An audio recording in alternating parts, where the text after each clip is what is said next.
Good morning. Today we are going to review integrals in kinematics as a part of the AP Physics C Mechanics curriculum. Flippin' physics. The equation for instantaneous acceleration is acceleration equals the derivative of velocity with respect to time. And remember, every derivative can be rearranged to make an integral or an antiderivative, and we can do that like this.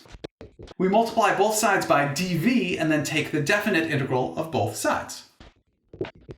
Definite integral just means the limits are defined. For example, on the left-hand side, when we take the integral with respect to velocity, the limits are from velocity initial to velocity final. And on the right-hand side, when we take the integral with respect to time, the limits are from time initial to time final.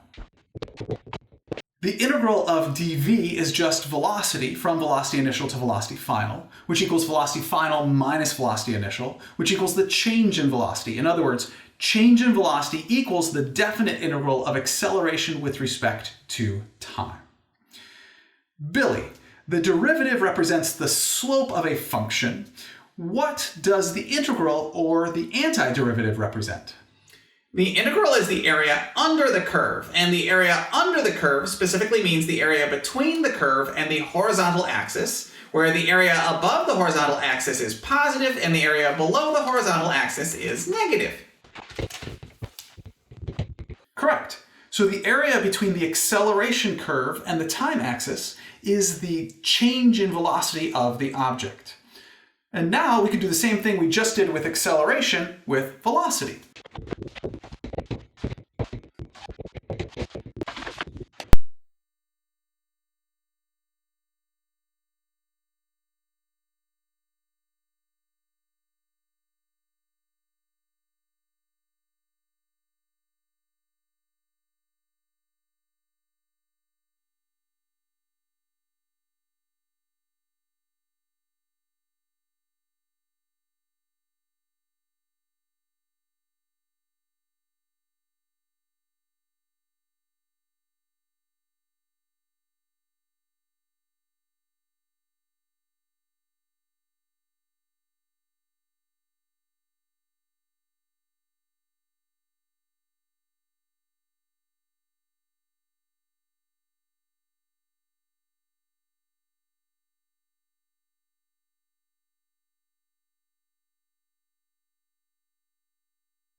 What are these graphs for? I don't know. What motion do you all think these graphs represent? It looks like the acceleration is constant at just less than 10 meters per second squared. So this is an object in free fall. And the initial velocity is positive, and the final velocity is negative, and in the middle, the velocity is 0. So these graphs represent the motion of an object in free fall, which was initially thrown upward. Yes, that is correct. If we assume the acceleration of an object is constant as a function of time, we can use the definition of instantaneous acceleration and indefinite integrals to derive two of the uniformly accelerated motion equations. We can rearrange the equation for instantaneous acceleration to get dv equals acceleration dt, and then we can take the indefinite integral of both sides. The indefinite integral of just dv is the velocity as a function of time, and the indefinite integral of acceleration with respect to time is acceleration times time plus a constant c. In order to solve for the constant c, we can substitute an initial value of 0 in for time. In other words, the velocity initial, the velocity at time t equals 0, is equal to the acceleration times 0 plus the constant c. In other words, that constant c is equal to the velocity initial. Substituting in the velocity initial for the constant c gives us one of our uniformly accelerated motion equations. Velocity final, or the velocity as a function of time, equals the velocity initial plus acceleration times time. Bo, could you please do what we just did with the equation for instantaneous velocity? Okay, well, we know instantaneous velocity is the derivative of position with respect to time. multiply by dt to get dx equals v dt, integrate both sides to get the integral of dx equals the integral of velocity with respect to time.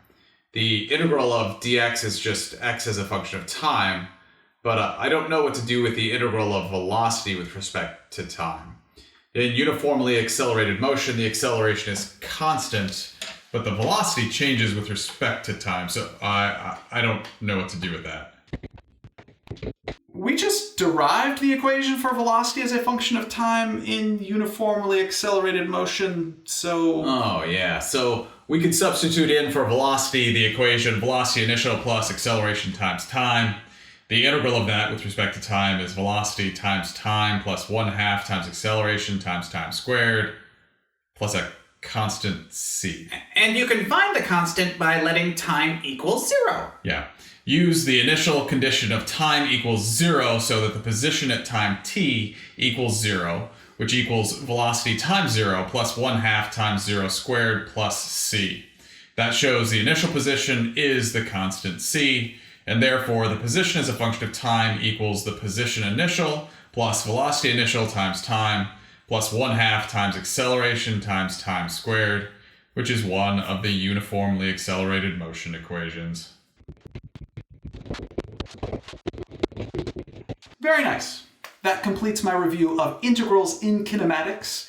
Next, feel free to enjoy my momentum and impulse review for AP Physics C Mechanics, or you can visit my AP Physics C review webpage. Thank you very much for learning with me today. I enjoyed learning with you.